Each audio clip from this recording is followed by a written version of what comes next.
살다 보면 정말 기가 막힌다 싶은 순간 다들 한 번쯤은 경험해 보셨을 겁니다.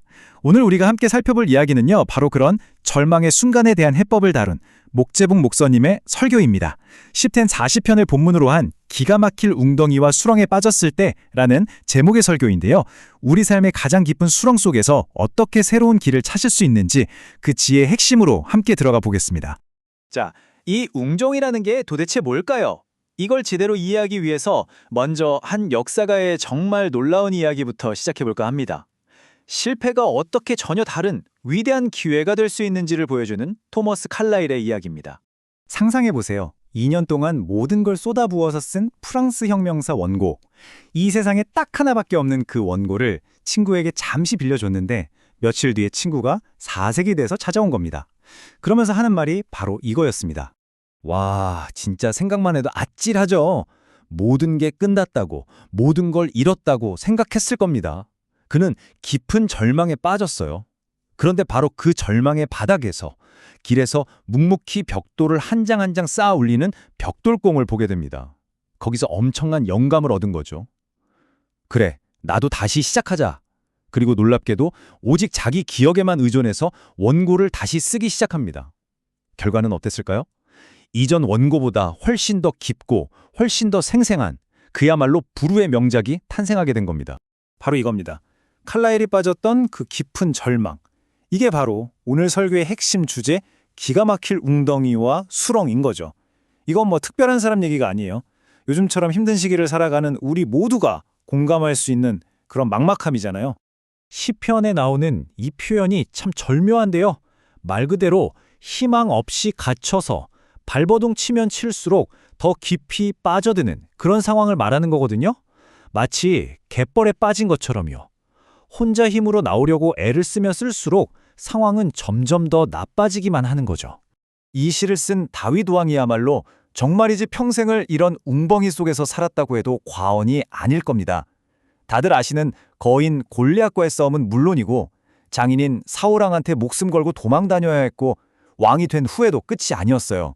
자신의 끔찍한 죄, 자식의 죽음, 심지어 아들에게 배신당하는 고통까지 그의 인생 자체가 거대한 위기의 연속이었죠. 자, 그럼 여기서 질문이 생기죠. 우리가 바로 그런 웅덩이에 빠졌을 때 도대체 어떻게 빠져나올 수 있을까요? 오늘 설교는 바로 이 질문에 대해 아주 명확한 세 가지 길을 제시합니다. 그 첫 번째 해법은요, 생각보다 아주 간단한 데서 시작합니다. 어쩌면 좀 의외일 수도 있어요. 바로 발버둥 치는 걸 멈추는 겁니다. 내 힘만으로는 안 되는구나 하고 그 한계를 솔직하게 인정하는 거죠. 여기 표를 한번 보실까요? 차이가 정말 명확하죠? 왼쪽처럼 내 지혜, 내 힘만 믿고 허우적거리면 결국 더 깊이 빠지고 지쳐서 쓰러질 뿐입니다. 하지만 오른쪽처럼 나보다 더 큰 힘을 기다릴 때 비로소 그분이 나를 들어 올려서 단단한 반석 위에 세워주신다는 거예요. 그러니까 핵심은 내가 하려는 시도를 멈추는 것, 바로 거기에 있습니다. 근데 궁금하잖아요. 우리는 도대체 왜 이런 수렁에 빠지는 걸까요? 설교는 그 이유가 딱 한 가지가 아니라고 말합니다. 보시는 것처럼 내 죄와 욕심 때문일 수도 있고요. 때로는 우리를 더 강하게 만들기 위한 훈련일 수도 있죠. 또 하나님의 영광을 드러내기 위한 무대가 되기도 하고 더 큰 뜻을 위해 우리가 자발적으로 뛰어들기도 합니다. 그리고 때로는 정말 우리가 이해할 수 없는 그저 하나님의 큰 그림 속 일부일 때도 있다는 겁니다. 중요한 건 이겁니다. 이유가 뭐든 간에 그 웅덩이에서 빠져나오는 시작점은 똑같다는 거예요.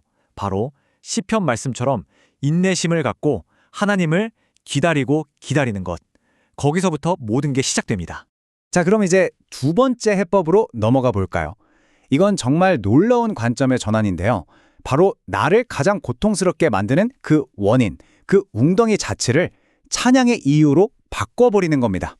웅덩이에서 구원받은 경험은요, 그냥 살았다 하는 안도감에서 끝나지 않습니다. 시편 기자는 새 노래, 그러니까 우리 하나님께 올릴 찬송을 내 입에 두셨다고 고백하거든요. 이건 그냥 부르는 노래가 아니에요. 고난이라는 불을 통과해서 나온 훨씬 더 깊고 진실한 찬양인 거죠. 아니, 어떻게 고통 속에서 찬양이 나올 수 있냐고요. 설교는 이게 그냥 이상적인 이야기가 아니라고 강조합니다. 칠흑 같은 감옥에 갇혔던 바울과 실라를 보세요. 그들은 거기서 찬송을 불렀고 기적이 일어났습니다. 자식, 재산, 건강, 모든 걸 잃었던 욥을 생각해 보세요. 그 잿더미 위에서도 그는 하나님의 이름을 찬송했습니다. 이게 바로 새 노래의 힘입니다. 그리고 이 찬양은요, 나 자신에게서 그치지 않아요. 이렇게 고난을 찬양으로 이겨나는 모습을 볼 때 다른 사람들이 그걸 보고 두려워하면서 동시에 하나님을 의지하게 되는 그런 놀라운 영향력을 발휘한다는 겁니다. 다른 사람들에게 미치는 이 선한 영향력, 이게 바로 마지막 세 번째 해법으로 자연스럽게 이어집니다. 우리의 시선을 나의 고통, 나의 문제에서 벗어나서 훨씬 더 큰 그림, 바로 하나님의 영광으로 옮기는 거죠. 다윗은 웅덩이에서 나온 뒤에 내가 이렇게 대단하게 살아남았다 라고 자랑하지 않아요. 대신 뭐라고 하죠? 주께서 행하신 기적이 너무 많고 우리를 향하신 주의 생각도 너무 많아서 누구도 주와 견줄 수 없습니다 라고 외칩니다. 주인공이 나에서 하나님으로 완전히 바뀌는 거죠. 결국 궁극적인 목표는요, 내가 어떻게 살아남았는가 하는 개인적인 간증을 넘어서는 겁니다. 내 경험을 도구 삼아서 하나님의 의로움과 신실하심, 그분의 사랑을 모든 사람에게 선포하는 것, 바로 신적인 증언으로 나아가는 거죠. 지금까지 이야기한 이 모든 과정, 즉 절망의 웅덩이에서 시작해 새 노래를 부르고 마침내 하나님의 영광을 드러내는 이 여정을 자신의 삶 전체로 증명해낸 한 위대한 작가가 있습니다. 여러분도 잘 아시는 신라권의 저자 존 밀턴입니다. 밀턴의 삶을 들여다보면요, 정말이지 기가 막힌 웅덩이의 연속이었습니다.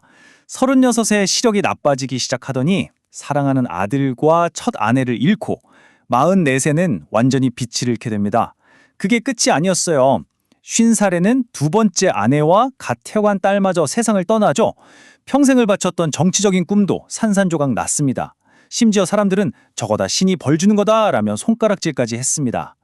그런데 정말 놀라운 건요, 바로 그 모든 빛을 잃은 가장 깊은 어둠 속에서 밀턴의 영적인 시력은 오히려 가장 밝아졌다는 겁니다.